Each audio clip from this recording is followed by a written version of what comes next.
Welcome to this episode of the PA System. On this episode, I'm talking with Renee Jones about how we can address underlying causes of some of our biggest struggles. So welcome to the show, Renee. Thank you for having me. You're joy to have you. So for some of our audience that may not have heard of you before, tell us a little bit about you and just, where you're from, how you grew up, what that was like. Okay. Well, I'm born and bred in Texas. I did spend about 4 years living in Wales as an adult, and that was just for work. But Texas is home and always has been. Yeah. So what was that like growing up in Texas? Well, my grandparents had a ranch, so we did get a bit of the horses and the cows and the sheep and turkeys and all that sort of thing. Right. But my parents were teachers, so we lived in the city. Okay. Well, if you could call it a city. It's not really a city. It was lived in towns as they were working their way up in the profession. Okay, sure.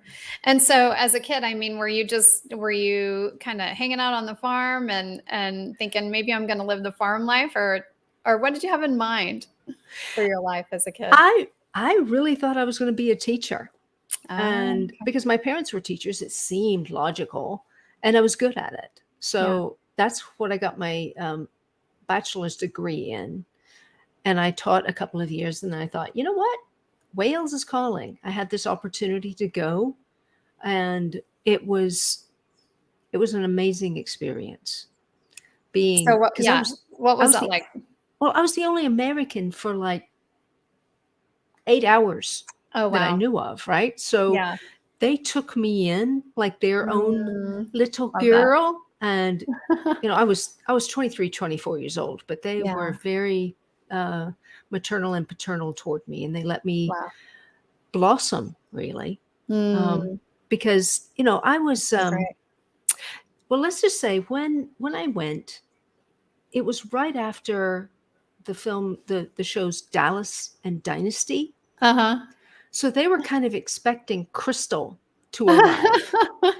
Right. And I'm only 5'3", and I weighed about 160 pounds. So I was quite overweight and I bit my nails. But that was okay. For them, that was not a big deal. It's the first time I'd ever had a wolf whistle walking down the street. That was fun. But they just loved me. And it was the first time I was anywhere where no one knew me or my family. And they loved me. And it was great. That's amazing. Wow. What a wonderful story. So how long were you in Wales? That time I was there for 2 years. And then my plan was to kind of return in the end. And I asked them what they needed more than anything. Yeah. And they said counselors. So I went back to the States to get a counseling degree. And over the course of time, I met a man and I told him, do not fall in love with me. I have to go back to Wales. And he didn't listen. And I went back to Wales about a month after we got engaged. Oh, wow. And it was 2 years apart during our engagement. And then he would come visit me because I was not allowed to return to the States. But he would visit me about every 6 months. And then I came back and we got married in 1995. Aw. That's so wonderful. And so you've been in Texas ever since or okay. Oh, I visit Wales, but yeah. Okay. Yeah. Well, I haven't been to Wales. I'm sure it's a wonderful place. I need to probably add that to my list of places to go.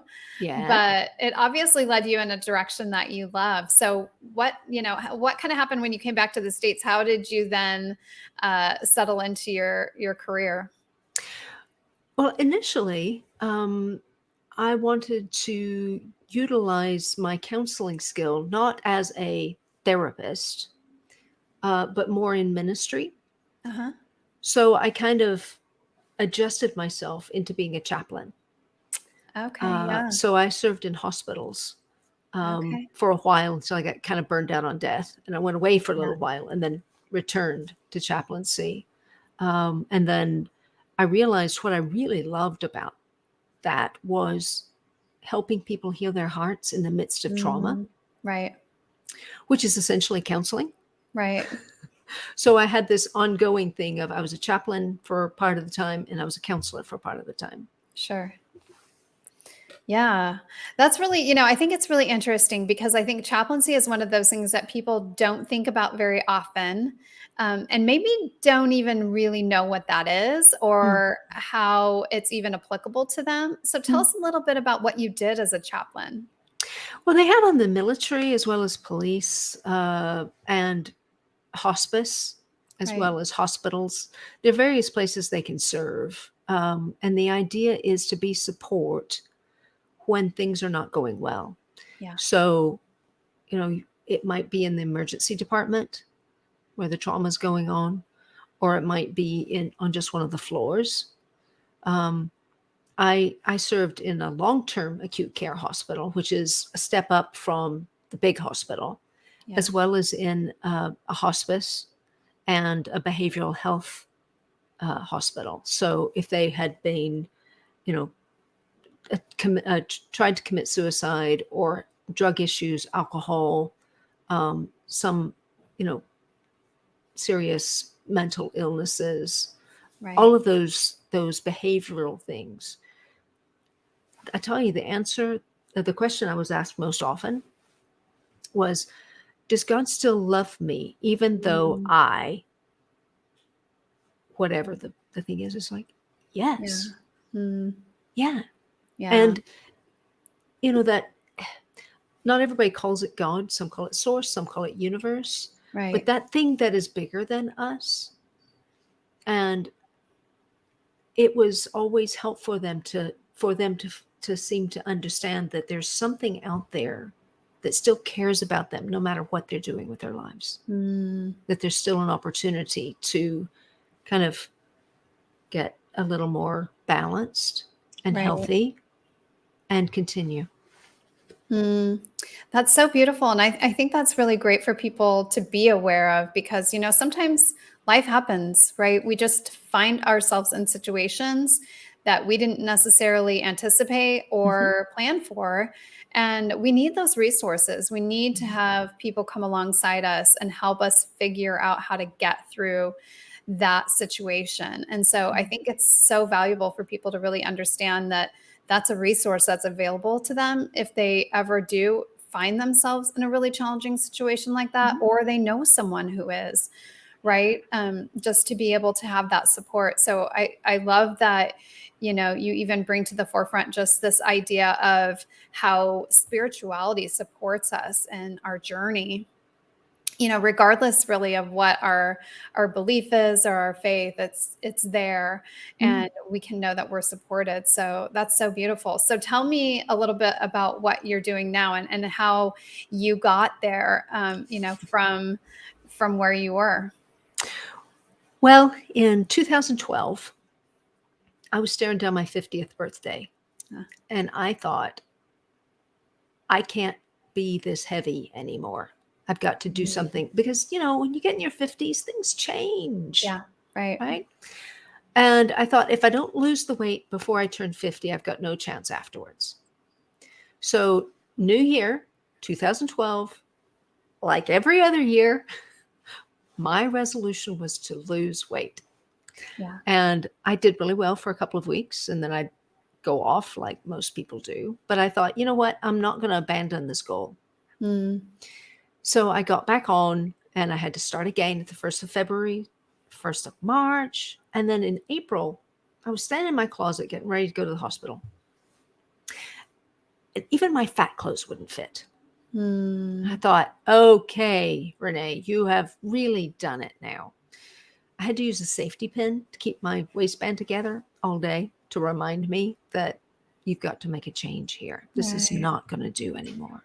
Mm, So I came home and I started doing some research and I found this term, emotional eating. And I was mm, like, oh, that's me. So I started looking for a way to overcome that. And in the mm, end, I found a coach who helped me. But it's funny, after the first couple of weeks, we didn't talk so much about food. mm, We talked a lot about family of origin, yeah. childhood memories, certain situations going on. shame, guilt, Right. regret, all of those things. Yeah. And the more we talked about those things, the calmer and the freer I felt, the Mhm. lighter I felt in my spirit. And I still had to diet, but the weight came off. And the Mm. week before my 50th birthday, I hit my goal weight. Wow. That was a decade ago, and I'm still at that weight after 40 Mhm. years of yo-yoing up and down the scale. So something significantly shifted by addressing all of those barriers, those things that kept driving me to food for comfort and stress relief. Right. And it changed me. Mm. And it's so wonderful. So I shifted my counseling practice to helping people figure out what drives them to the behaviors that they're not happy with. Mm. What keeps their heart burdened. Right. And sometimes it's weight loss. Sometimes it's just, how could I be 50 years old and nobody loves me? Mm. Yeah. Yeah, and I think that that's such a for one, I think in our society, we've seen and heard about therapists for, decades now, right? But we're not really trained. I mean, we're not really taught, we're not really brought up to think, oh, I should go to someone to help me, right? I Mm, mean, we're kind of like the American independent, pull yourself up by your bootstraps kind of culture. yeah. And so I think that, really speaks to this idea that we don't necessarily need to figure things out all on our own. Right. And I know for me, even in my own life, one of the biggest things that helped me move forward in my life was going to a support group for the first time. And I never had even considered going to a support group before that. But I was at a point in my life where I knew like change needed to happen. I was just ready. And I thought, I've got to move forward. And so stepping into that was very uncomfortable Mm-hmm. and very sort of like out of my frame of reference. But at the same time, the more I did it, the easier it got and the more comfortable it got. And the more I realized, oh my gosh, this is really making a difference. This is really helping me. And I feel like that's kind of what happens often with the idea of, going to someone to help us figure out what's happening Mm-hmm. in our lives. And it's like not just instantaneous, it's kind of this process. Is that what you Yeah. see frequently as well? Yeah. And, I'm trained as a counselor, and we do part of that. But the biggest part of moving forward seems to be the coaching side of it. Sometimes you Mm, just need to offload some stuff, and that's the counseling side. right. But moving forward, the accountability to keep your promises to yourself, Mm, um, mhm. the sharing, whether it's in a group or one to one, and I do Yeah. both, because you can find some camaraderie in a group, Yeah. and then one to one, sometimes there are things you just aren't yet ready to say to more than one person. Sure. But it is figuring out, okay, what's going on, what's not working, and how do I offload all of this guilt and shame and memories and stuff so that I Yeah. can move forward and live my life. I, I, Yeah. I liken it to excavation.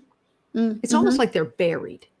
And we Right. kind of carefully dig the dirt around and enough so that they can then stand up, shake off all the excess, and Mm, walk forward. love that. Yeah. So talk to us a little bit more about the differences then between coaching and counseling. I think that's a really important distinction. Counseling or therapy, if you've got all the licensure, then you're probably a therapist. Yeah. But they are concerned mostly with what's gone on in the past and how it's affecting your present. Coaches are concerned with, okay, what's affecting you in the present and how do we move you forward? How do we Mm, heal that, work it out, get rid of it so that you can be who you were meant to be or who mm, you want to be? My company is called Pack Your Own Bag. Because I Right. feel like very often our bags get packed for us. Mm, And sometimes we have to unpack some stuff sure. so we can pack for the journey we actually want to be on rather than the one we Mhm. fell into.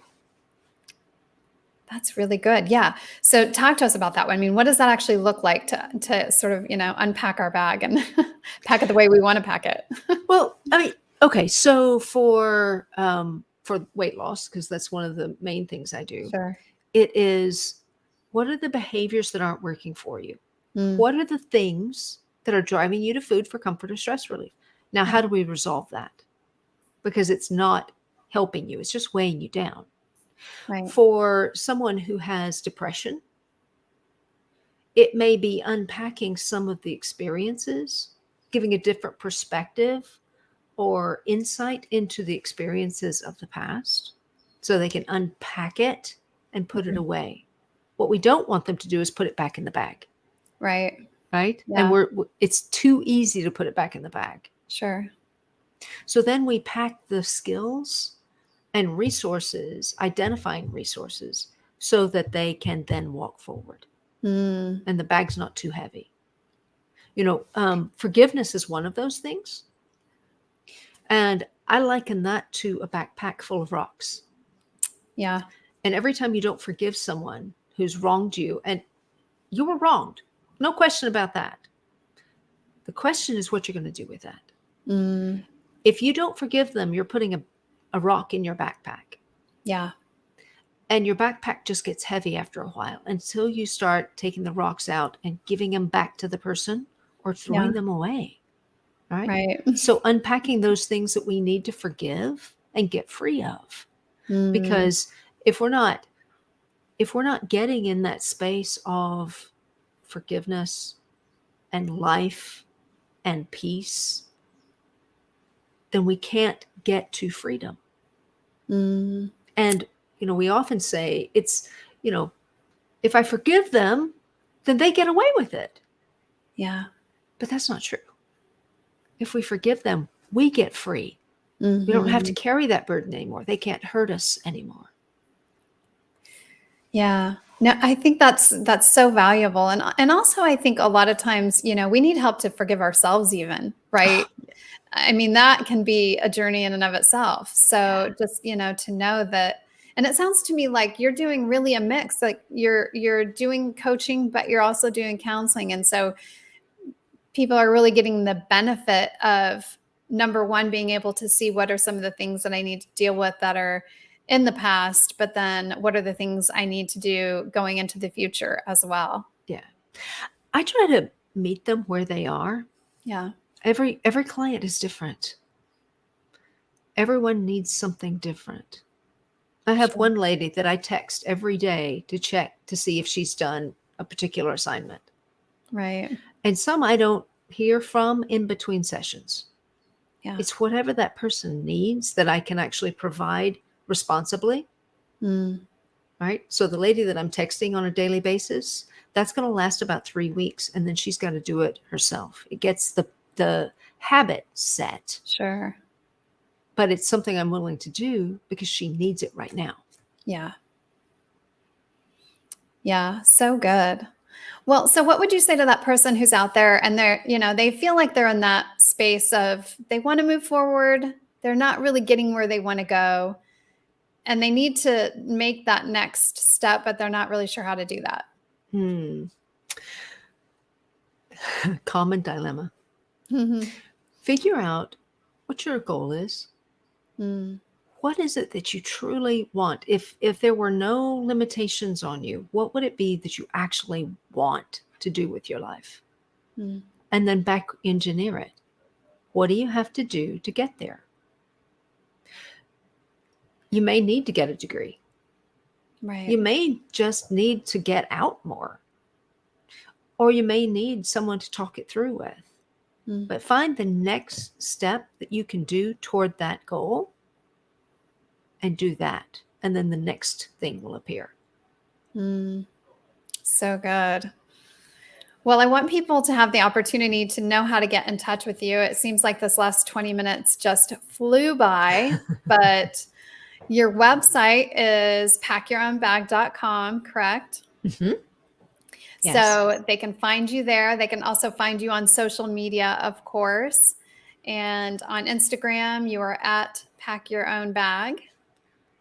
And then on Facebook, you're at facebook.com/Pack Your Own Bag. And on LinkedIn, you're at Renee Jones. Did I get those right? Yeah.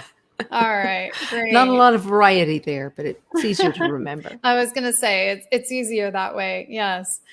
And so where is there one of those that's preferable over another? Where's the best outlet for you? I do a lot more on Facebook. Okay. I mean, Instagram is something I do, once a week, but a lot more on Facebook. And if they would like a kind of goal setting exercise, if they go to packyourownbag.com/friends, okay, there's an exercise there called the compass. Okay. And that can be really helpful in figuring out how to stay on course. Love that. Any other just closing thoughts that you want to share with the audience before we wrap up? Oh, I think one of the things that people get concerned about is that, this thought or this feeling just overwhelms me. Mm. And the truth is that a thought or feeling will pass through our minds in about 90 seconds if we let it. I think of it kind of like a river. Yeah. And we can step into the river. We can stand in the middle of it. We can swim in it. We can throw rocks on it, right? Right. But if you stand in the river, the water will go around you and just keep flowing. And the only reason it doesn't is if we sort of dam it up over here on the side. And when you have water that's quiet and still, it gets stagnant and it loses oxygen, and no creature going in there will live. And when we hold on to our thoughts and feelings, that's what happens to us. We lose oxygen in our hearts. But if we break the dam and let it rejoin the river, it reoxygenates. Life comes back into it, and it just keeps flowing. So if there's a thought or a feeling that is pounding you, acknowledge it and let it flow by. Give it 90 seconds. It'll be gone, as long as you don't grab onto it and ruminate on it. Wow, that is so good. Well, thank you so much for being with us today. This was such a wonderful time for me. And I know that the audience got a lot out of this as well. So many gold nuggets. So thank you. And I look forward to seeing you again here next time. Thank you. Thank you. And to all of you out there listening, thank you for being with us. We appreciate you. And thank you for sharing this out. If there's someone that you know that you think might enjoy this, please do share this with them. And if you just share it out with some friends and family, you never know who might need it. So thank you for your support and thank you for listening. And we will see you again next time as well. Goodbye, everyone.